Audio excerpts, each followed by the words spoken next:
بسم اللہ الرحمن الرحیم۔ بسم اللہ الرحمن الرحیم۔ علم مقاصد شریعہ، علم مقاصد شریعہ کا آج سبق نمبر 23 ہے۔ آج کے سبق کا عنوان ہے علم مقاصد شریعہ کی حجیت۔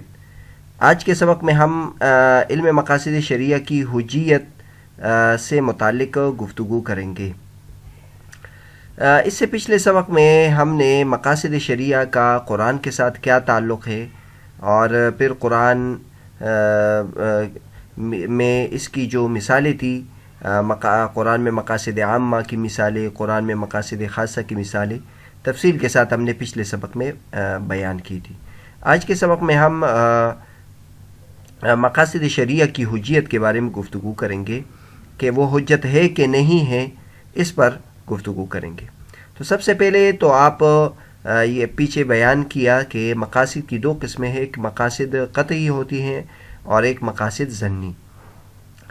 تو بعض مقاصد قطعی ہوتے ہیں تو ان میں جمہور علماء کرام کا کوئی اختلاف نہیں ہے، اور نہ عوام کا نہ علماء کا۔ مثلا ہم دیکھ لیں انصاف، یہ ایسا مقصد ہے کہ جس میں کسی کا اختلاف نہیں ہے، یا توحید جو ہے یہ شریعت کے پیش نظر ہے، مقصد ہے، یہ یقینی ہے۔ لیکن بعض مقاصد ایسے ہوتے ہیں جو مقاصد اجتہادی ہوتے ہیں، اور یہ مجتہدین علماء کرام کے اہم مضامین ہوتے ہیں۔ تو ان مقاصد کے بارے میں جلد بازی نہیں کرنی چاہیے کہ وہ مقاصد ہے کہ نہیں ہے، بلکہ ان میں غور و فکر کرنا چاہیے، کیونکہ اب وہ ایک امام فن نے یہ غور و فکر کر کے نکالا ہے کہ یہ مقصد ہے، لیکن دوسرے جو امام ہے وہ یہ سمجھتا ہے کہ یہ شارع کا مقصد نہیں ہے۔ تو بہرحال مقاصد اجتہادی بھی ہوتے ہیں۔ تو مقاصد دو قسم کے ہیں، ایک مقاصد قطعی ہوتے ہیں اور ایک ظنی اور اجتہادی ہوتے ہیں۔ اس کے بعد ہم جاتے ہیں مقاصد کی دو قسمیں تو آپ نے ملاحظہ کی کہ قطعی ہوتے اور ایک ظنی ہوتے ہیں، لیکن اس کے بارے میں امام شاطبی رحمۃ اللہ علیہ کی کیا رائے ہے؟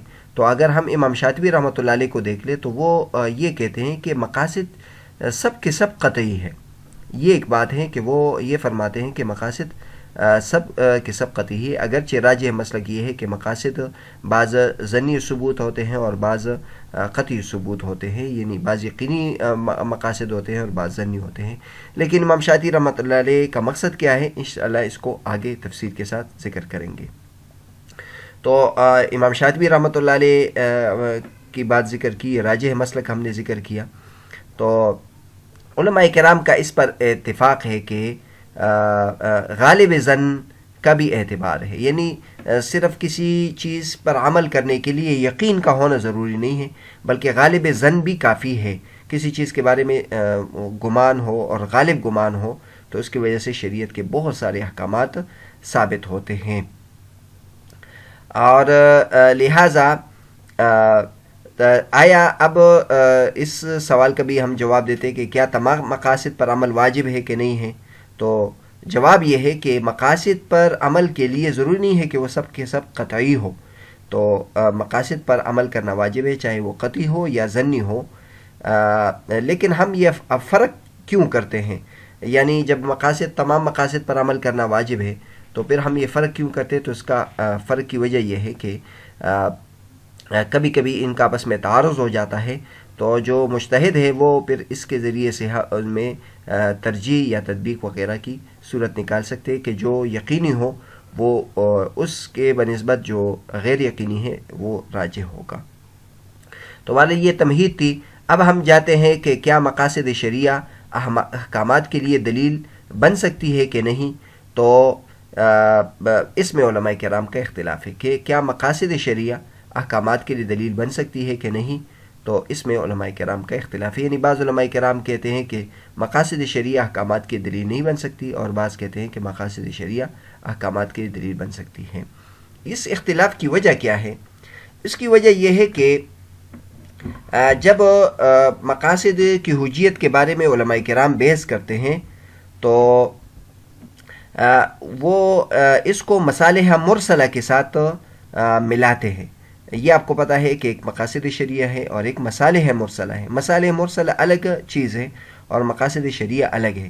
مصالح مرسلہ ان فوائد کو کہتے ہیں جو انسان نے نکالے ہوتے ہیں اور امید یہ کی جاتی ہے کہ شریعت کے پیش نظر بھی وہ ہو، یعنی شریعت نے صراحتاً ان کو مقصد نہیں بتایا ہوتا ہے، لیکن انسان نے یہ قیاس کیا ہوتا ہے، یہ رائے اختیار کی ہوتی ہے کہ وہ فائدے کی چیزیں ہیں، یعنی لوگ اس کو سمجھتے ہیں کہ یہ فائدے کی چیزیں اس میں مقصد ہیں، تو شریعت کی طرف سے اس کے بارے میں ثبوت نہ ہو۔ تو مصالح مرسلہ کے بارے میں چونکہ اختلاف ہے علماء کرام کے نزدیک، احناف، شوافع اور بعض حنابلہ مصالح مرسلہ کی حجیت کے قائل نہیں ہیں، اور مالکیہ یہ مشہور ان کا مذہب ہے کہ وہ مصالح مرسلہ کے قائل ہے، بعض حنابلہ بھی ان کے نزدیک بھی حجت ہے۔ بعض علماء کرام نے ان میں کوشش بھی کی ہے کہ یعنی اس میں جو اختلاف ہے وہ یہ لفظی ہے اور یہ حقیقی اختلاف نہیں ہے۔ تو چونکہ مصالح مرسلہ کی حجیت میں اختلاف ہے تو اس کی وجہ سے جو مقاصد شریعہ ہے اس میں بھی اختلاف پیدا ہو گیا ہے، کیونکہ مصالح مرسلہ اور مقاصد شریعہ کا آپس میں کچھ نہ کچھ تعلق ہے اور واسطہ ہے، کیونکہ دونوں کے پیش نظر انسان کا فائدہ ہے۔ جبکہ امام شاطبی رحمۃ اللہ علیہ وہ دوسری طرف گئے ہیں، وہ یہ سمجھتے ہیں کہ مقاصد میں سرے سے اختلاف نہیں ہے، لہٰذا جب یہ بات معلوم ہو جائے کہ یہ شارع کا مقصد ہے تو اب پھر ہم یہ نہیں کہہ سکتے کہ وہ معتبر نہیں ہے، وہ اس کو حجت سمجھتے ہیں اور پھر اس کے ذریعے سے احکام میں استدلال کرتے ہیں۔ لہٰذا امام شاطبی رحمۃ اللہ علیہ کی طرف جو یہ منسوب ہے کہ وہ تمام مقاصد کو قطعی قرار دیتے ہیں، حجت قرار دیتے ہیں، تو وہ اس اعتبار سے کہتے ہیں۔ جبکہ امام غزالی رحمۃ اللہ علیہ کی کیا رائے ہیں، تو امام غزالی رحمۃ اللہ علیہ مصالح مرسلہ کے بارے میں ان کا خیال یہ ہے کہ یہ مصالح موہومہ ہے، یعنی ادلہ مختلفیہ ہے، اس کا اعتبار نہیں ہے۔ مصالح مرسلہ کا چونکہ اعتبار نہیں ہے لہٰذا وہ یعنی وہ حجت نہیں ہے۔ لیکن اس کے ضمن میں امام غزالی رحمۃ اللہ فرماتے ہیں کہ اگر ہم مصلحت کی تفسیر اس اعتبار سے کرے کہ شارع کے مقصود کی حفاظت ہو تو پھر اس میں کوئی شک نہیں ہے کہ یہ پھر حجت ہے، یعنی اگر مصلحت کی تعریف وہی والی کرے جو مقصد کی ہے تو پھر مصالح مرسلہ بھی حجت ہے، اور تو گویا آپ اس طرح ہم معلوم کر سکتے ہیں کہ یہ جو اختلاف ہے اس کی حقیقت کیا ہے۔ تو دراصل بعض حضرات وہ مصالح مرسلہ کو صرف انسانی مفاد اور جس کو شریعت نے بیان نہیں کیا وہ قرار دیتے ہیں، اور بعض حضرات اس کو مقاصد شریعہ کے ساتھ بھی جوڑتے ہیں۔ تو جب مقاصد شریعہ کے ساتھ اس کو جوڑ لیتے ہیں تو مقاصد شریعہ چونکہ حجت ہے لہٰذا پھر مصالح مرسلہ بھی حجت ہے۔ لیکن اگر مصالح مرسلہ سے وہ مصلحت مراد دی جائے جو انسانی ذہن کی پیداوار ہے اور شریعت کے مقصود نہیں ہے تو پھر اس کے بارے میں وہ اختلاف ہوگا جو پیچھے ذکر کیا۔ وقد نقل الاجماع عن العز بن عبد السلام وعن القرافی وعن الزرکشی وغیرہ من العلماء فی ان مقاصد الشرع لا خلاف فی اتباعها۔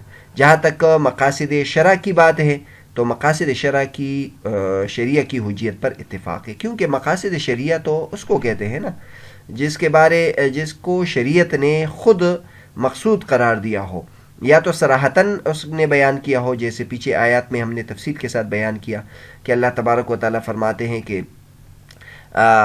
روزے کے اس لیے مشروع کیا ہے تاکہ تقوی اختیار کرو، حج کو اس لیے مشروع کیا ہے تاکہ اتفاق و اتحاد کا منظر ہو اور اسلام کا شان و شوکت کا اظہار ہو، اور اسی طرح نماز کو اس لیے مشروع کیا ہے تاکہ میری یاد ہو۔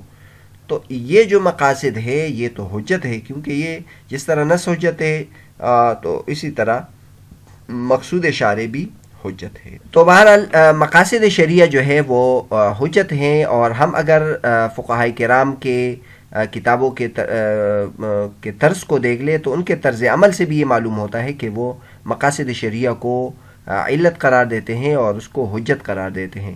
چنانچہ ہم کئی جگہ دیکھتے ہیں کہ وہ کسی مسئلے کے لیے علت ضرورت کو قرار دیتے ہیں، کسی کے لیے علت کو حاجت کو قرار دیتے ہیں، اور انہوں نے خود فقہا نے ایسے قواعد وضع کیے ہیں جو مقاصد شریعہ پر مبنی ہے، اور اس سے احکامات کو نکالتے ہیں اور احکامات کی بنیاد اس پر رکھتے ہیں۔ مثلا یہ ایک قاعدہ ہے، الضرر لا یزار بالضرر، کہ تکلیف کو تکلیف کے ذریعے سے نہیں دور کیا جائے گا۔ مثلا ایک ضرر کا کام ہے تو ضرر کو تو دور کرنا ہے، لیکن اگر اس کے نتیجے میں ایک اور ضرر انسان کو ملتا ہے تو اس کے ذریعے سے دور نہیں کریں گے۔ اسی طرح ایک قاعدہ ہے الضرر الاخف یدفع بالضرر الاشد، کہ ہاں جو کمزور تکلیف ہے اور یا کم تکلیف ہے، اس کے ذریعے سے ہم سخت تکلیف کو دور کر سکتے ہیں۔ اور اسی طرح بہت سارے قواعد ہیں جو فقہاء کرام نے مقرر کی ہیں، اور وہ مقاصد شریعہ پر مبنی ہیں اور اس سے احکامات پہ استدلال کیا جاتا ہے، جیسے الضرورات تبیح المحظورات وغیرہ۔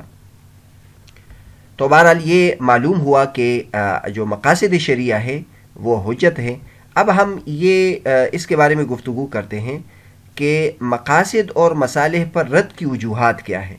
یعنی ہم نے تو پیچھے بیان کیا کہ مقاصد حجت ہے، اس طرح مصالح بھی حجت ہے، لیکن کئی علماء کرام مقاصد پر رد کرتے ہیں اور مصالح پر رد کرتے ہیں کہ اس کو حجت نہیں قرار دیا جائے گا۔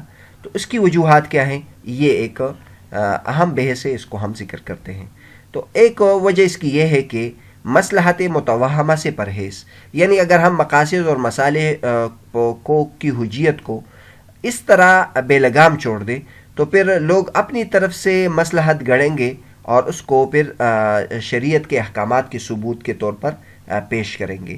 تو یہ پیچھے ہم نے بیان کیا کہ مقاصد شریعہ حجت ہیں، لیکن اس کے لیے اس کا شریعت سے ثبوت، چاہے وہ بطریق قطع ہو یا بطریق ظن ہو، یہ ثابت ہونا ضروری ہے۔ تو محض وہ مصلحتیں جو خواہش پر مبنی ہو اور اس کی کوئی دلیل نہ ہو تو وہ حجت نہیں ہوگی۔ مصلحت اور مقاصد پر رد ایک اور اس وجہ سے بھی کیا جاتا ہے کہ مصلحت کی آڑ میں نصوص شرع کا انکار نہ کیا جائے، یعنی مقاصد اور مصالح اتنا اس کو توجہ دیا جائے کہ اگر اس کے مقابلے میں ایک صریح نص موجود ہے تو اس کو کوئی نہ چھوڑ دے۔ اور یہ پیچھے ہم نے بیان کیا کہ مقاصد کے مقابلے میں اگر نص آ جائے تو پھر نص کا اعتبار ہوگا، کیونکہ بہت سارے ایسے نصوص ہیں جس کے مقاصد پر ہم مطلع نہیں ہوئے، اس میں حکمتیں کیا ہیں اس پر ہم مطلع نہیں ہوئے۔ تیسرے نمبر پر یعنی مقاصد اور مصالح پر علماء کرام نکیر کیوں کرتے ہیں، تو اس کی تیسری وجہ یہ ہے کہ مصالح مرسلہ پر عمل میں توسع سے پرہیز۔ پیچھے ہم نے بیان کیا کہ ایک تو وہ مقاصد ہیں جو شریعت نے بیان کی ہیں، اور ایک وہ مصالح ہیں جو ہم دنیاوی فوائد کے طور پر ہم نے انسان کے فائدے کے لیے مقرر کیے ہیں۔ شریعت اس کے بارے میں ایجاباً یا سلباً کچھ نہیں کہتی، تو ان کو ہم شریعت کے لیے بنیاد اگر بہت زیادہ اس میں بنیاد بنا لیں گے تو اس سے پھر نقصان ہوگا، کیونکہ بعض حضرات پھر اس سے بہت سا عجیب نتیجے بھی نکال سکیں گے۔ مثلا اب مساوات ہے، مساوات جو ہے وہ آپ حضرات کو پتہ ہے کہ شریعت نے میراث کے مسئلے میں جو لڑکا ہے اس کے کو دگنا قرار دیا ہے اور لڑکی کو اس کے مقابلے میں سنگل دیا ہے، 1 گنا دیا ہے۔ تو اب اگر کوئی یہ کہے کہ ان کو برابر کرنا چاہیے، برابر دینا چاہیے، کیونکہ اس کی وجہ سے بہت زیادہ لوگ جو کافر ہیں وہ اسلام پر اعتراض کرتے ہیں، اور اس کی وجہ سے وہ اسلام میں داخل ہونا یہ مسئلہ ان کے لیے مانع بن رہا ہے۔ تو یہ جو مقصد ہے اور یہ جو مصلحت ہے یہ اب بہت کمزور ہے، اور یعنی اس کی وجہ سے ہم نص شریعہ کو چھوڑ نہیں سکتے۔ اسی طرح یہ ایک مثال تو آپ کے سامنے یہ آ گئی، اور اسی طرح اب مثلا کوئی یہ کہے کہ جو حجاب کا مسئلہ ہے، عورتوں کا حجاب کا مسئلہ، اگر شریعت کی پابندی ہم عورتوں پر لگائیں تو جو مسلمان عورتیں وہ ہر جگہ پیچھے رہے گی.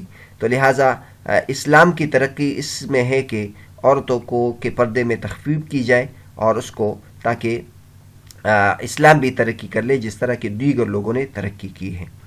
تو اگر ہم مصلحتوں کو بہت زیادہ توجہ دیں گے تو اس سے یہ اس نقصان کا خطرہ ہے. یا اس طرح مثلا جو سودی کاروبار ہے اس کی اگر ہم چونکہ شریعت اجازت نہیں دیتی تو اس کی اجازت دینی چاہیے، کیونکہ اس وقت پوری دنیا یعنی بہت ترقی کر رہی ہے اور مسلمان اس وجہ سے پیچھے ہیں کہ وہ ان کے ساتھ ان کاروباروں میں اس وجہ سے شریک نہیں ہے کہ وہ سود ہے. لہٰذا اس قسم کے اگر مصلحتوں کو ہم چھوڑ دیں گے تو اس قسم کے مصلحتیں پھر لوگ اختیار کریں گے جس میں متواتر نصوص شریعہ کو چھوڑنا لازم آئے گا. اس طرح ایک اور مثال ہے کہ جو حدود ہے وہ قائم نہیں کرنی چاہیے، کیونکہ اس پہ لوگ بہت زیادہ اعتراض بھی کرتے ہیں اور اس سے انسانی حقوق بھی اس کے بھی متصادم ہے. تو لہٰذا مصلحت کا تقاضا یہ ہے کہ اس کو روک دیا جائے. تو جو ہمارے یعنی اس فن کے ماہرین ہیں وہ مقاصد شریعہ اور مصالح پر اس لیے رد کرتے ہیں، ورنہ حجت ہے، لیکن وہ اس لیے رد کرتے ہیں تاکہ اس سے لوگ اس میں سے غلط فوائد حاصل نہ کریں. تو بہرحال آج کا جو ہمارا سبق تھا وہ ہم نے مقاصد شریعہ کی حجیت کے بارے میں تفصیل ذکر کی. اگلے سبق میں ہم مقاصد شریعہ پر عمل کرنے کے ضابطے کون کون سے ہیں اس پر گفتگو کریں گے انشاءاللہ.